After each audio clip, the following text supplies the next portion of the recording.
இங்கே பாருங்கள், இந்தமாரி புடவை வந்து இந்தமாரி நாட்டு இல்லாமல் நல்லா இருக்காது, மொட்டையாக இருக்கும். நம்ம இதுக்கு சுங்கு ரெடிமேட்லேயே கிடைக்கும். இது 60 ரூபா தான் ஒரு பீஸு. நான் வாங்கிட்டு வந்தேன் இந்த புடவைக்கு மேட்சாக. இப்போ வந்து இது எப்படி அட்டாச் பண்ண, நம்ம இதை மேலேயும் வச்சு இப்படி அட்டாச் பண்ணிக்கலாம், இல்லைனா உள்வாட்டமாக வச்சு அட்டாச் பண்ணிக்கலாம், நம்ம இஷ்டம் தான். இது ஆனால் மேலே வைக்கிறதால உள்ளே வைக்கிறேன் நான்.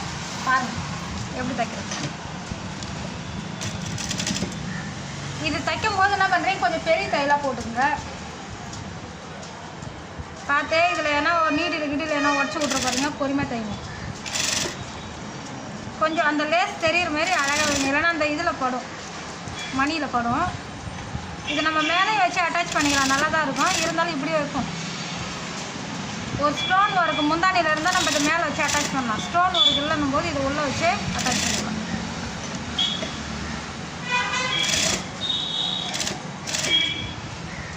இது கொஞ்சம் தைக்கக்குள்ள பார்த்து கவனமாக தைக்கணும், அப்படியே நவுறும் பீஸு.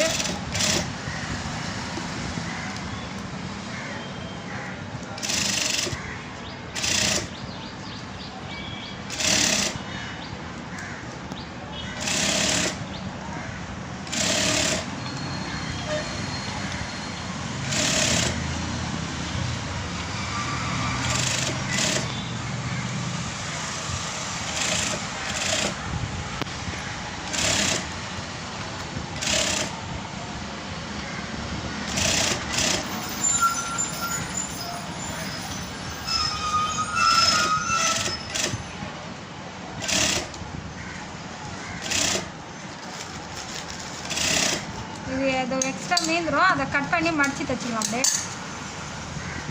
இந்த புதுசாக டைலர் பழகினவங்களுக்குலாம் இது வந்து அவ்வளோவும் தெரியாது, அதுக்காக தான் இந்த வீடியோ. இப்போ நல்லா தைக்கிறவங்களுக்குலாம் வந்து ஓரளவு புரியும். நம்ம இன்னொரு தையல் பக்கத்தில் அப்படியே போட்டுக்கலாங்க.